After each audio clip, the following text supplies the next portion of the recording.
Dear students, let us have a discussion on the poem Delight in Disorder, written by Robert Herrick, 17th century poet. I am D.C. Patil, presenting this discussion on this poem. Now, let us know something about the background of the poet, because unless one knows something about the background of the poet, it would be something difficult to understand the poem. So that background will help you to understand the poem in a proper way, and also it helps you to go for different meanings, different interpretations, and beyond the text you can understand the poem. And that's why I would like to give you an account of the poet's background in brief, as much is the necessary for you to understand the poem. That much I would like to discuss about the poet.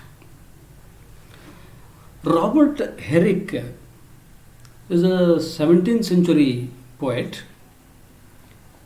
He was known as one of the Cavalier poets. What do you mean by Cavalier? Cavalier means supporter of the King Charles I.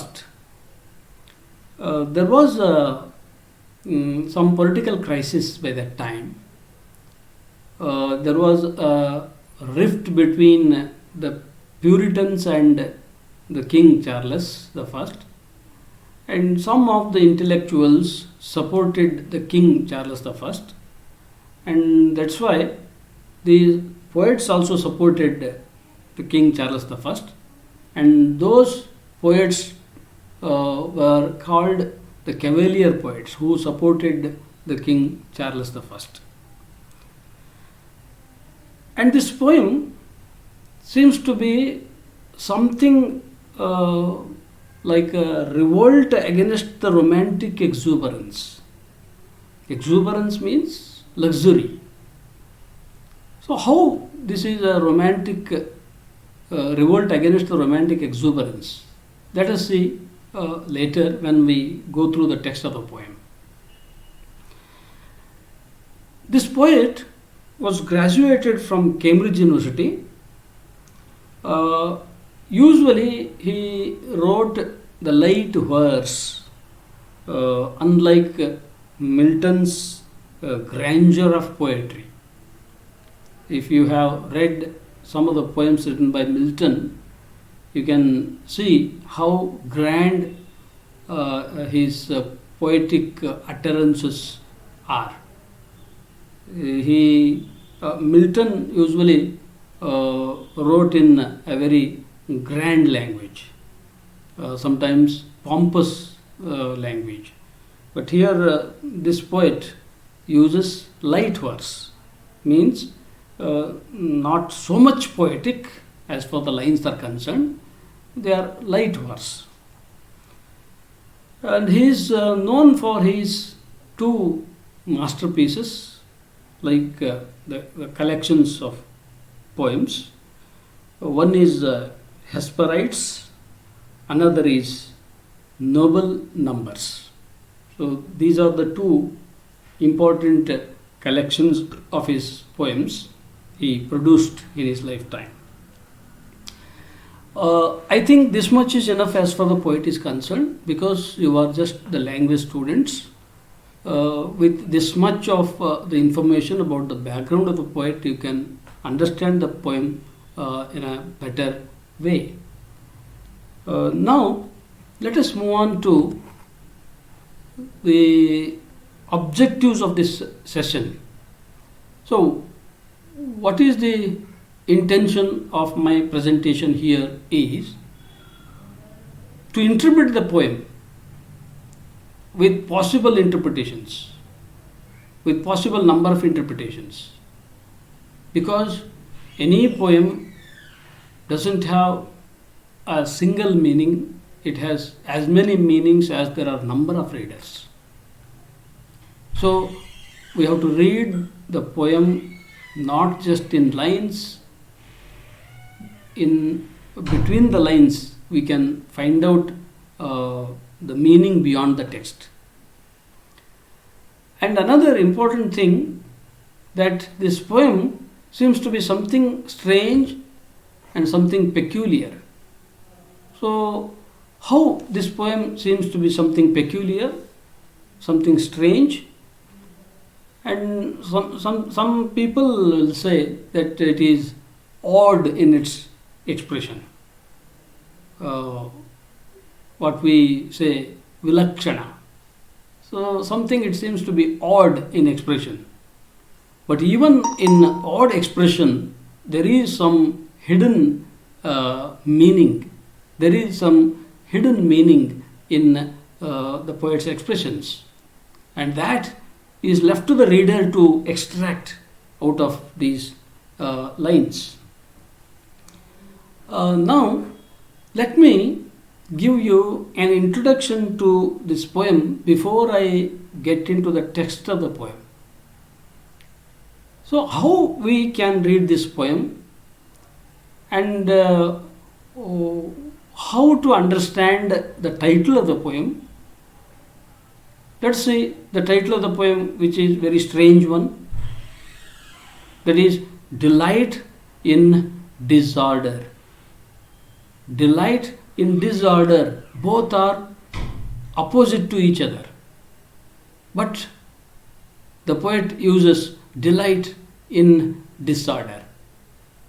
So how is it possible one to get delight in disorder? So disorder is something unwanted, disorder is something bad, disorder is something unacceptable, disorder is something wrong, disorder is something lawless or illegal, disorder is something against the system. But delight is something wanted. Delight is something one likes to have. It is a positive one. It is happy one. It is it is wanted thing that anybody likes it. So such two words, opposite words, are used in the title of the poem itself, and that itself gives us a lot of meaning to all the lines of the poem. So while we read this poem, what kind of an approach is necessary for the reader to understand the poem in a better way? To understand the poem, getting into the depth of the poem, how to understand the poem, that all depends upon how you can understand the poet as well, the title of the poem. Then you can get into the text so deeply to extract more meanings or more possible number of interpretations.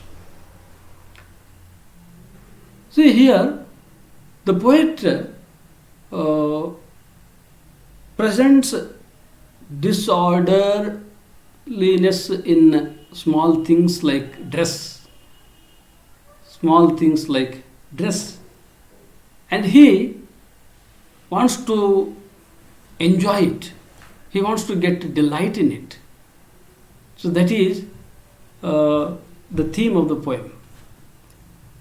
But to get delight in disorder, what does it mean? What is the aim of the poet to get delight in disorder? So that is the question here to be answered. If you make yourselves able to answer this question, it means you are able to understand the poem. Now let us go directly to the text of the poem. I go on reading each and every line of the text, and I go on explaining each and every line of the text so that you can easily understand the whole poem. For that, you should keep the text of the poem before you as you listen to my speech, so that it would be easier for you to follow me. And the text of the poem, here I read every line and explain it. Please follow me. A sweet disorder in the dress kindles in cloth's wantonness. See the first two lines. A sweet disorder in the dress. See, once again, he begins with opposite words. A sweet disorder. How can a disorder be sweet? Is it possible for a disorder to be sweet? So this is a question that will be in every reader's mind as we begin our reading of this poem. A sweet disorder in the dress. But the poet tells that disorder is sweet for him. In what disorder? In the disorder of his dress. He has sweet experience. That, what I told you, it seems to be a very strange kind of an expression. But in this strange kind of an expression, there is a lot of meaning. There is a large meaning. There is a number of interpretations possible. A sweet disorder in the dress kindles in cloth's wantonness. In the way of the disorderly dress, with the symbol of the cloths, disorderly cloths, we will have the wantonness, means licentiousness. We will have a license to be free from the restrictions, to be free from discipline, to be free from the confinement, to be free from the regulations, to be free from the conventions, to be free from the customs, belief, faith, so on and so forth. So this is what the poet means in the first two lines. Now let us move on to the third line. A lawn about the shoulders thrown into a fine distraction. A lawn. See what different items of dress he has worn. One is a lawn. Lawn, it is a piece of cloth. It may be an apron or it may be a towel. About the shoulders thrown. About the shoulders thrown means it is not properly put upon the shoulder. It is just carelessly thrown. It is just disorderly thrown. And it lies on the shoulder, not in a proper way, in a disordered way. Into a fine distraction. Here, that lawn is thrown upon his shoulder, not in a proper way, in a fine distraction. See, once again, he uses here two opposite words, fine and distraction. Something that is fine cannot be distracted, cannot be in distraction. Something that is distracted cannot be fine. But still, the poet uses fine distraction. For his sake, that lawn thrown disorderly is fine for him. That lawn thrown over his shoulder disorderly is fine for him. And then another thing he has worn, he mentions in the fifth line. An erring lace which here and there enthralls the crimson stomacher. An erring lace. What is this lace? Usually in the European continent, the people, whenever they are at home, they are supposed to drink coffee or eat, or they always wear some stomacher, means to one's neck. One ties a piece of cloth, which is a triangular cloth, and that cloth will be put upon his stomach, from his neck to his stomach, so that whatever he eats or drinks, no drop can be dropped over his dress. To tie a stomacher, there shall be a lace. If it is properly tied with equal ends, that would be good looking.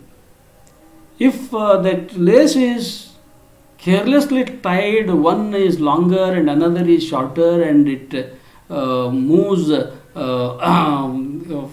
from this side to that side and from that side to this side, and it seems to be something odd, something disorder.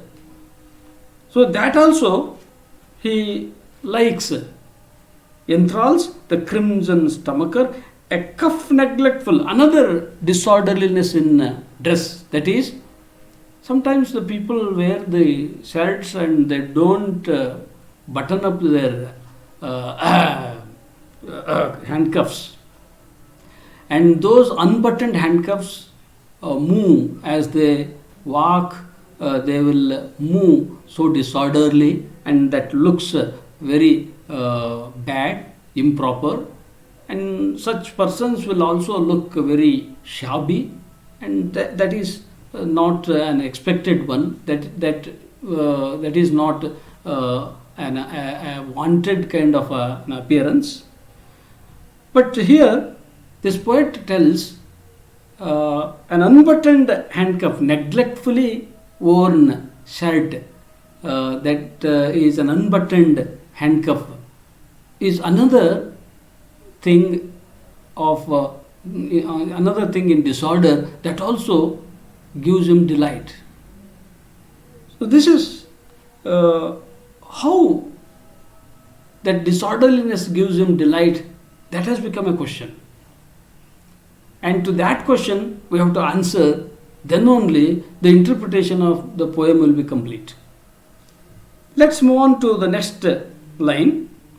A handcuff neglectful, and thereby ribands of flow confusedly. See, sometimes we tie the ribands, ribbon we will tie either to our head or to our waist, and there will keep two pieces hanging down, and if they are properly kept hanging down, they look nice. Otherwise they will appear disorderly, and it also looks very bad.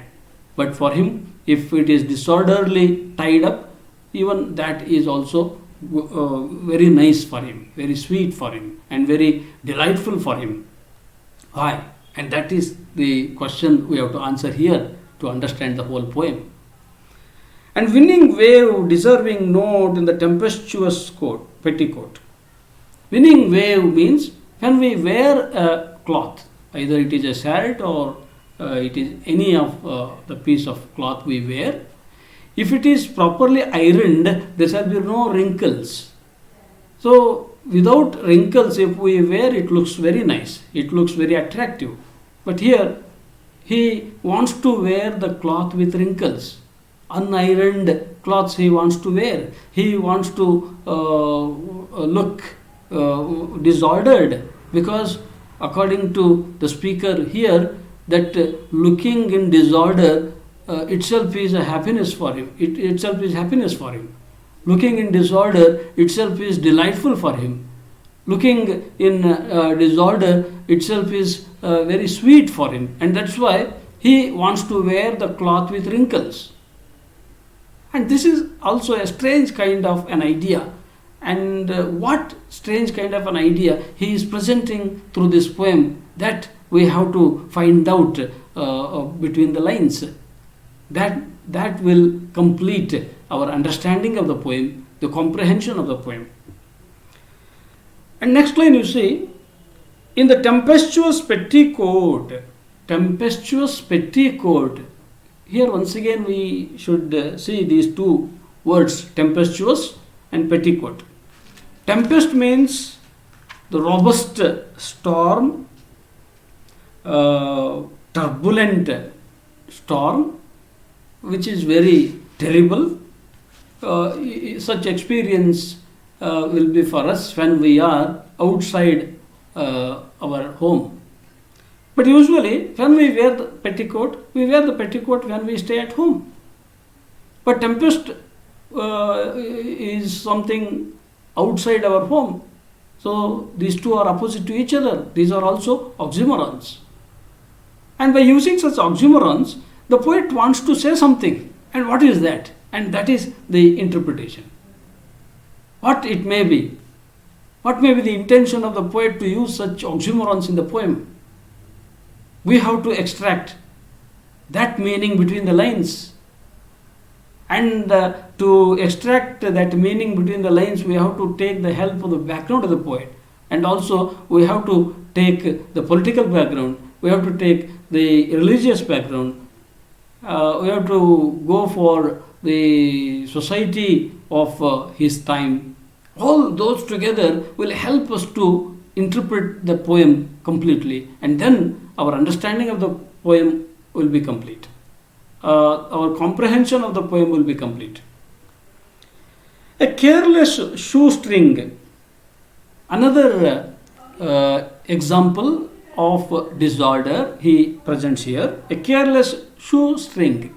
When we wear the shoes, usually we tie the shoes with laces. We tie the shoes with strings or laces. If it has to be properly looking, if it has to be good looking, what we have to do? We have to tie it so properly, we have to tie it so systematically that both ends should equally hang down.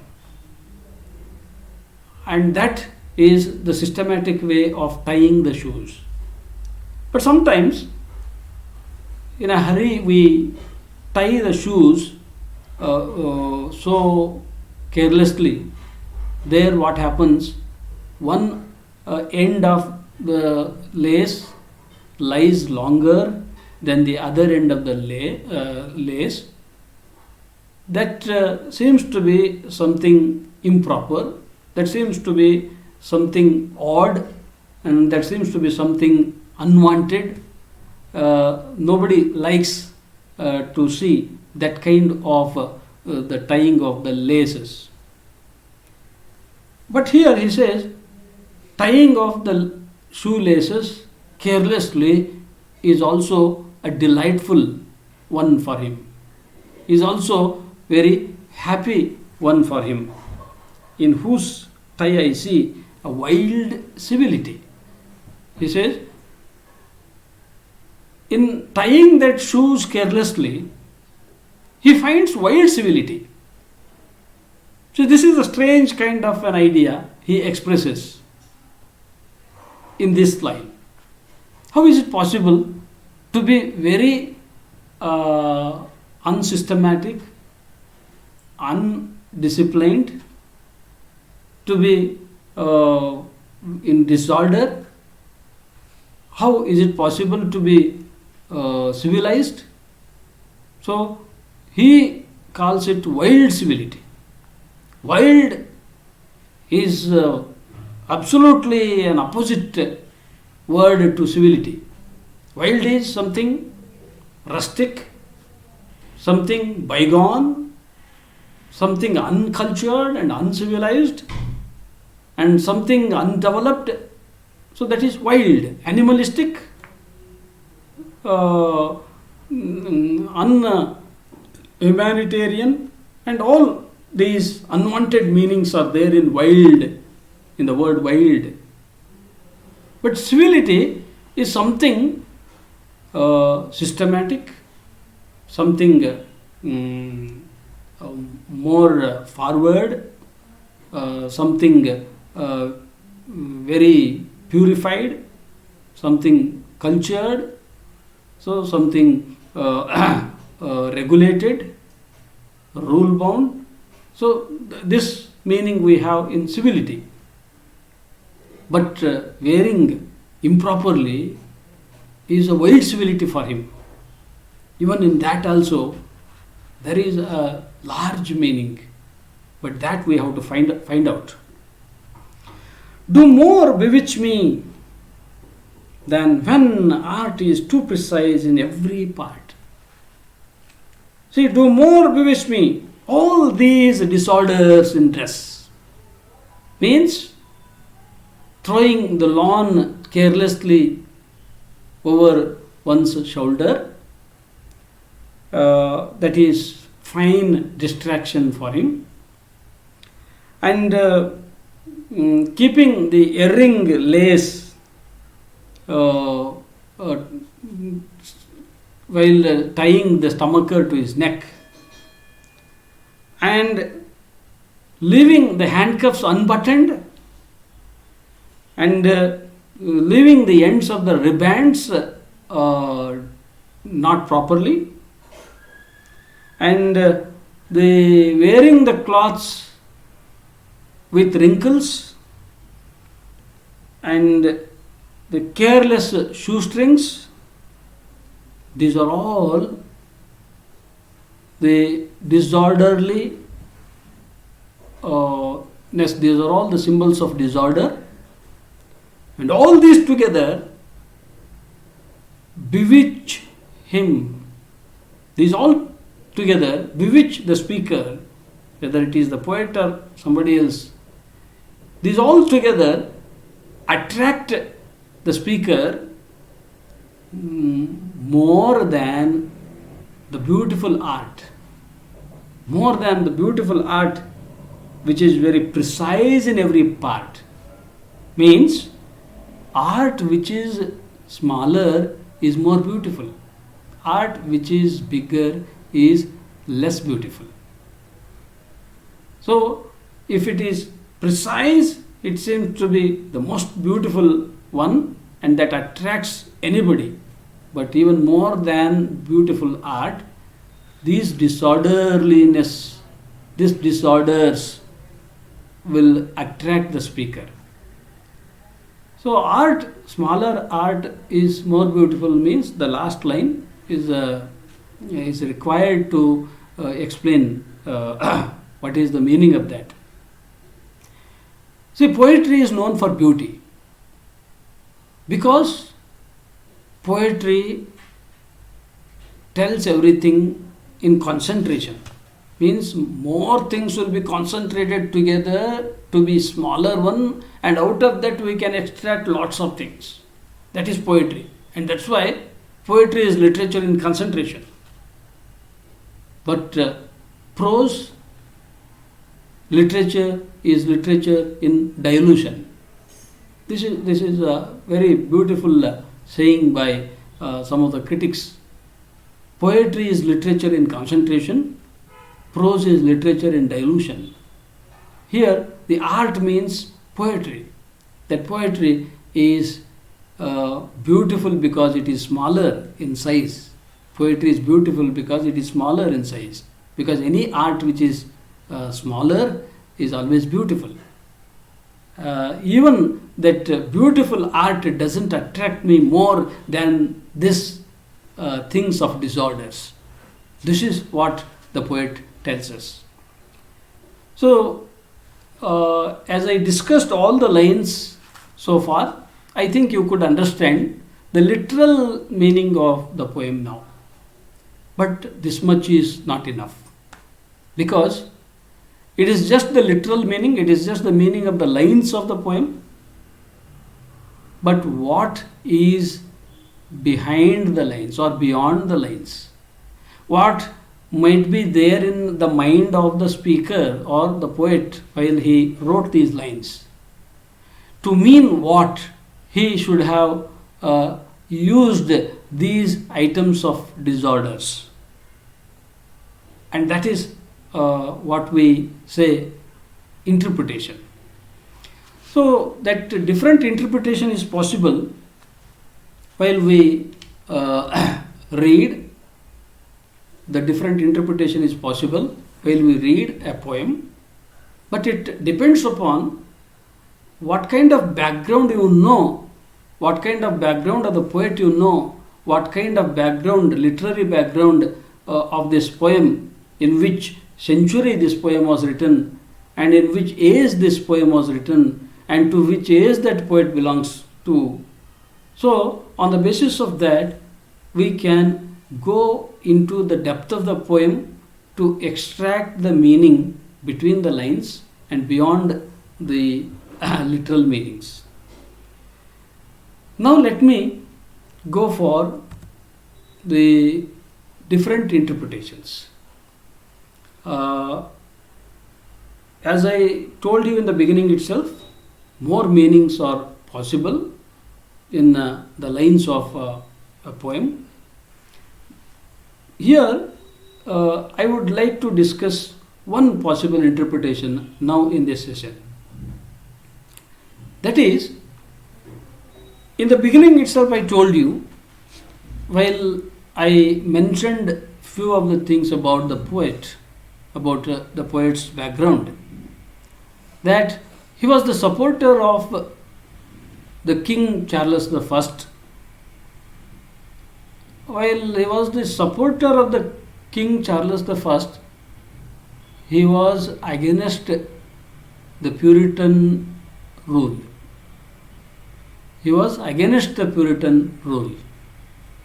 So, only with this much of information, we can go for one interpretation, that is, political interpretation of the poem. How we can interpret this poem with political meaning? With that background, see here,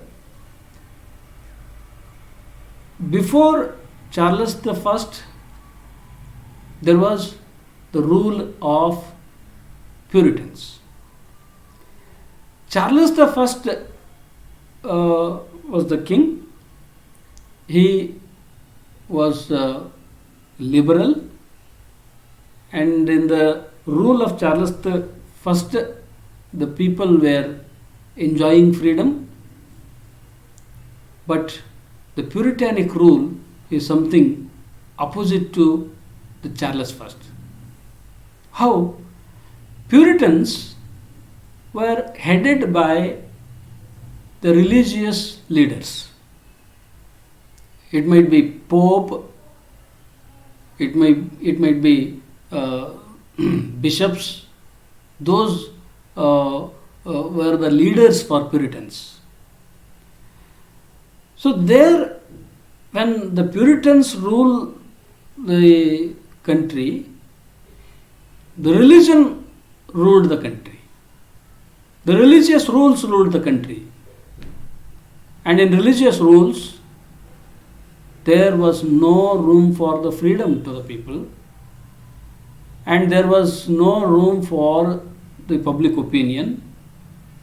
There was no room for individuality or independence, and that's why the large number of intellectuals, the large number of thinkers supported the King Charles I, and they revolted against the Puritans. And here, if we go through the text, there we see the disorder in dress can be compared to the restrictions. Disorder is against freedom, against disorder can be the symbol of freedom against the Puritans' rules. They are discipline, regulations, faith, religious etiquettes, and religious restrictions, restraints, and these were the rules, and those lacked freedom of the people, and that's why he wants to protest against the Puritans.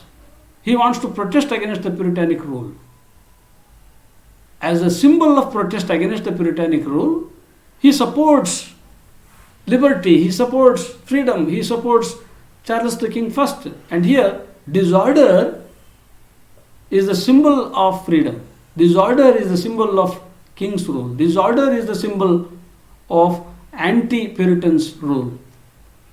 And that's why he finds that disorderly dress as the symbol of freedom, liberty, and the King Charles's administration, as against the discipline, as against the faith, as against the restrictions of the Puritans, of the religious rule. And against that religious rule, he wants to have the license. Wantonness is license, that is freedom. So he supported Charles the King. For that, he has used all these symbolic elements, all these dress disorders, to mean that he wants to have freedom from the Puritans, freedom from the religious rule. So in this way, we can interpret this poem. You go through the poem by looking for all the oxymorons like sweet disorder, then wantonness, that is licentiousness, means freedom, and fine distraction. Say fine distraction. He enjoys distraction. He brands it as fine, though nobody accepts it, that any thing that is in a distracted way cannot be fine. So in the later part, once again he says, tempestuous petticoat means staying inside the home. How can it be very turbulent? It is also opposite to each other. And wild civility, see, another oxymoron. How can it be civility? How can civility be wild? How can wildness be civilized? So both are opposite to each other. And at last he says, all these disorders attract me. Means all these ways of freedom, all these opportunities of providing freedom to the people attract him, bewitch him more than beautiful art, more than happiness of life. He wants to enjoy freedom. If there is no freedom, nothing will be meaningful. And that's why he likes disorderliness, and it is symbolically used, delight in disorder. So I think in this session, this much is enough. In the next session, we can go for other interpretations as well. We can go for some of the poetic elements which can be listed, and we can have a discussion upon that also. Thank you.